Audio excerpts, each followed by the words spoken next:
Hello guys, welcome to Edu Ankuran. मैं हूं आपका दोस्त अश्विनी कुमार और मैं आज के इस वीडियो में बनकेवरा भाग 1 की जो कविताएं हैं और उससे संबंधित जो कवि हैं उसको शॉर्ट ट्रिक के माध्यम से आपके सामने रखने जा रहा हूं। कवि और कविताओं के नाम याद रखा जा सके उसको एक मनोरंजक तरीके से या फिर एक शॉर्ट ट्रिक के माध्यम से मैं आपके सामने रख रहा हूं। बनकेवरा भाग 1 के जितने कहानी हैं और उसके लेखक या लेखिकाएं हैं उनका शॉर्ट ट्रिक्स एडू अंकुरन चैनल के माध्यम से आपको प्रोवाइड कराया जा चुका है। आप चैनल में जाइए और उस वीडियो का लाभ उठाइए।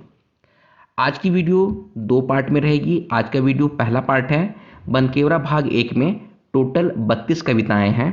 तो इन 32 कविताओं में आज की वीडियो में 15 कवि और 15 कविताओं को आपके सामने रखा जाएगा और पार्ट 2 में अगले जो 17 कवि और कविताएं बच जाएंगे उसको शॉर्ट ट्रिक के माध्यम से आपको उपलब्ध कराया जाएगा। तो आइए आज की वीडियो को शुरू करते हैं। पहला है गणेश वंदना। तो गणेश वंदना के लेखक का जो नाम है वो है हनुमान सिंह। तो आप इसको कैसे रिलेट कर सकते हैं? गणेश भी भगवान होते हैं और हनुमान भी भगवान होते हैं, तो इससे आप रिलेट कर सकते हैं गणेश और हनुमान। अगला है श्री वृंदावन पर। तो इसके कवि जो हैं उनका नाम है घासीराम। तो आप देख रहे हैं यहाँ पर श्री वृंदावन, तो वन जो देख रहे हैं आप यहाँ पर, तो वन में घास बहुत सारा होता है। तो यहाँ पर आप देख रहे हैं घासीराम का घास और वृंदावन का वन, तो ये दोनों को आप अगर रिलेट करें तो आप ये याद कर सकते हैं कि श्री वृंदावन पर के जो कवि हैं उनका नाम हो जाएगा घासीराम। अगला है विद्या सम धन नहीं। तो विद्या सम धन नहीं के जो कवि हैं उनका नाम है जय गोविंद मिश्र। तो आप यहाँ पर देख रहे हैं कि विद्या है, तो जिसके पास विद्या होती है उसकी जय जयकार हर जगह पे होती है। आप यहाँ पे देख रहे हैं विद्या और यहाँ पर देख रहे हैं जय गोविंद। ठीक है, गोविंद भी किसे कहा जाता है? नारायण को, भगवान विष्णु को कहा जाता है। ठीक है, तो विद्या उन लोगों के बिना पॉसिबल नहीं है और विद्या के बिना किसी की जयकार भी नहीं हो सकती है। तो इसीलिए विद्या सम धन नहीं को आप रिलेट कर सकते हैं जय गोविंद मिश्र से।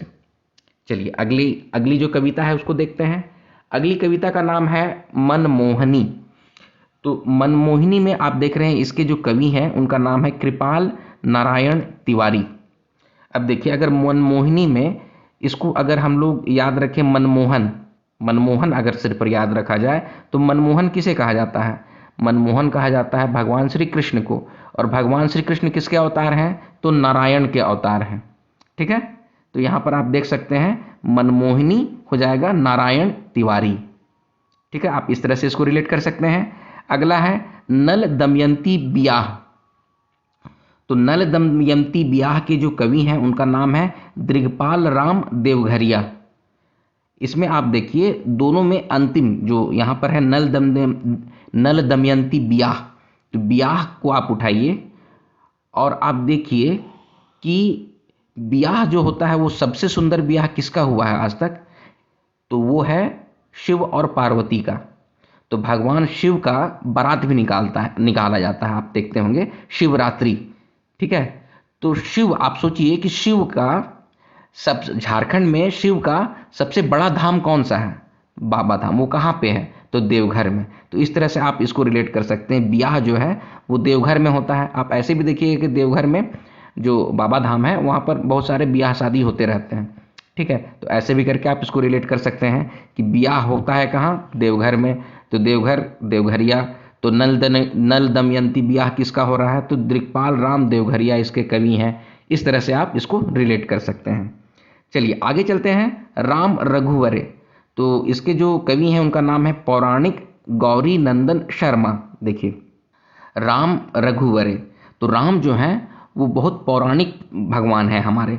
तो इस तरह से आप याद कर सकते हैं कि राम बहुत पौराणिक हैं, इसीलिए इसको रिलेट इस तरह से किया जा सकता है कि राम रघुवरे के जो कवि हैं वो पौराणिक गौरी नंदन शर्मा हैं।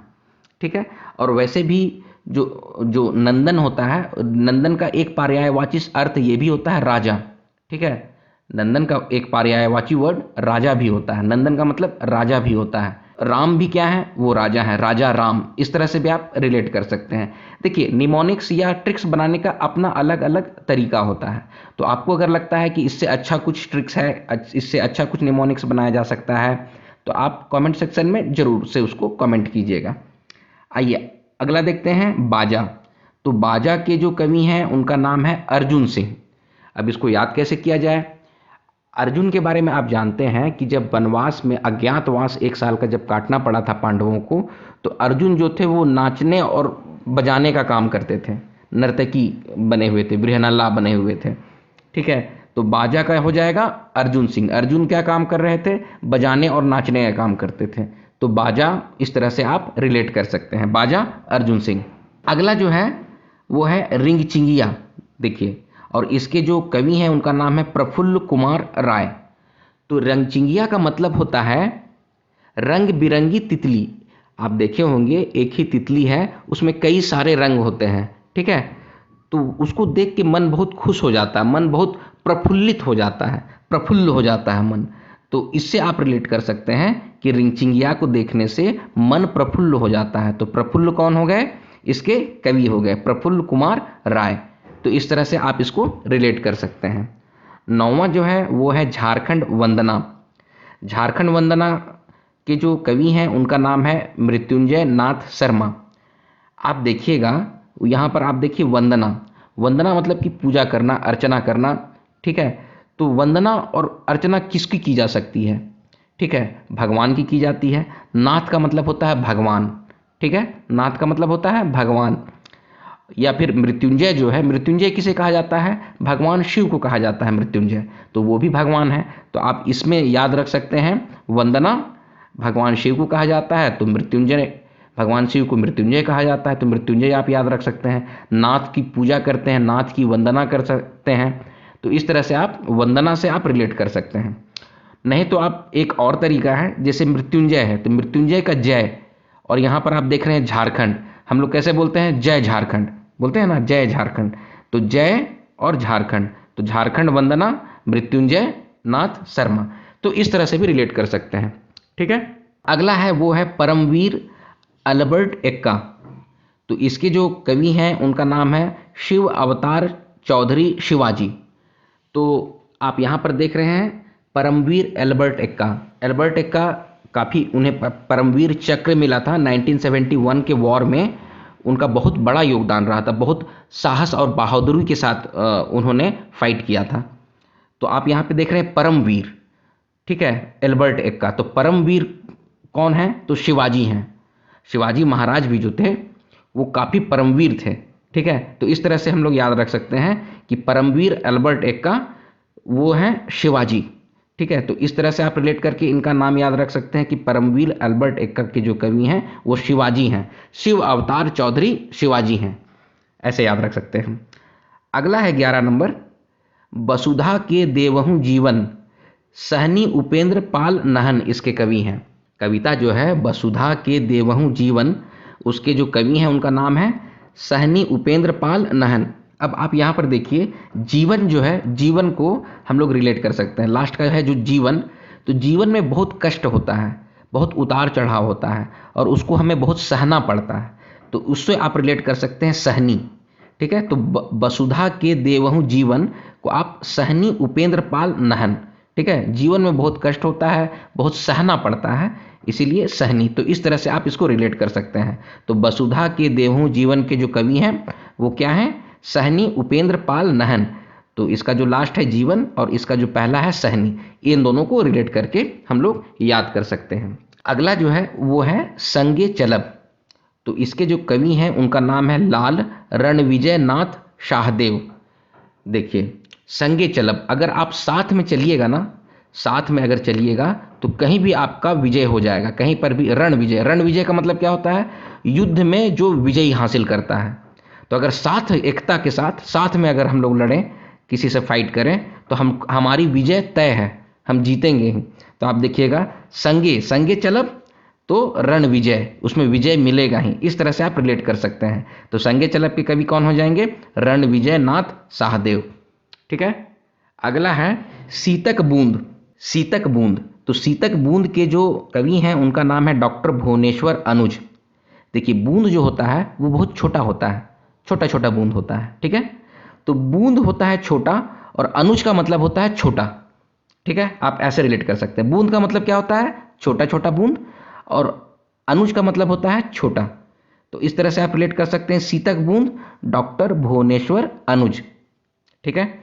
अगला है बसंत। देखिए बसंत के जो कवि हैं उनका नाम है नईमुद्दीन मिर्दाहा। देखिए बसंत जो होता है वो ऋतुओं का राजा कहलाता है। जब भी बसंत आता है आप देखिएगा नई नई चीज़ें होने लगती हैं, पेड़ में नए पत्ते आते हैं, नया मौसम होता है, मौसम में नया मतलब कि बहुत सारा चीज़ नई नया नया चीज़ आप आसपास देखिएगा, ठीक है। तो आप इसको इस तरह से रिलेट कर सकते हैं कि बसंत को हो सकता है नई, ठीक है। तो नईमुद्दीन मिर्दाहा, ठीक है। बसंत के जो कवि हैं उनका नाम है नई, तो नई पे आप फोर्स दीजिएगा, नई चीज़ होती है। तो नई कौन है, तो नईमुद्दीन है, ठीक है। जीवन में कुछ नया नया हो रहा है तो कब होता है, वो बसंत ऋतु के समय होता है, तो उसको बोलते हैं नईमुद्दीन मिर्दाहा इसके कवि हैं, ठीक है। तो आप इस तरह से रिलेट कर सकते हैं कि बसंत के जो कवि हैं उनका नाम है नईमुद्दीन मिर्दाहा। और जहाँ तक मुझे पता है नईमुद्दीन का मतलब होता है आराम और शांति। तो जो भी उर्दू लैंग्वेज के जो भी होंगे स्टूडेंट, आप कमेंट सेक्शन में कमेंट कर सकते हैं कि मैं सही हूँ या नहीं हूँ, ठीक है। तो आइए अगले पर चलते हैं। अगला जो कविता है उसका नाम है अनमोल, और अनमोल के जो कवि हैं उनका नाम है धनेंद्र प्रवाही। तो आप देखिएगा अनमोल अभी के समय सबसे ज़्यादा क्या होता है, धन। धन मतलब पैसा, रुपया, पैसा, ठीक है। आप क्या देख रहे हैं, धनेंद्र। धनेंद्र से आप धन निकालिए तो वो धन हो जाता है अनमोल। इस तरह से आप याद रख सकते हैं, इस तरह से आप रिलेट कर सकते हैं। तो अनमोल के जो कवि हैं वो कौन है, धनेंद्र प्रवाही। अनमोल क्या है, वो धन है। धन क्या होता है, वो अनमोल होता है। तो इस तरह से आप रिलेट कर सकते हैं। देखिए निमोनिक्स तो कई तरीके से बनाए जा सकते हैं, ट्रिक्स किसी भी तरीके से बनाए जा सकते हैं। तो आपका अपना अपना तरीका भी आप लोग कमेंट सेक्शन में कमेंट कर सकते हैं। आज की वीडियो मैं यहीं पे समाप्त करता हूं। अगले 17 जो कविताएं हैं और उसके जो कवि हैं उसकी ट्रिक्स मैं आपको नेक्स्ट वीडियो में दूंगा। तब तक आप लोग अपना ख्याल रखिए। वीडियो अगर पसंद आता है तो वीडियो को लाइक कीजिए, शेयर कीजिए, अपने सजेशंस कमेंट बॉक्स में कमेंट कीजिए, और इसी तरह के वीडियोस पाने के लिए एडू अंकुरन चैनल को सब्सक्राइब कीजिए। मिलते हैं अगले वीडियो में, तब तक आप लोग अपना ख्याल रखिए। जय हिंद।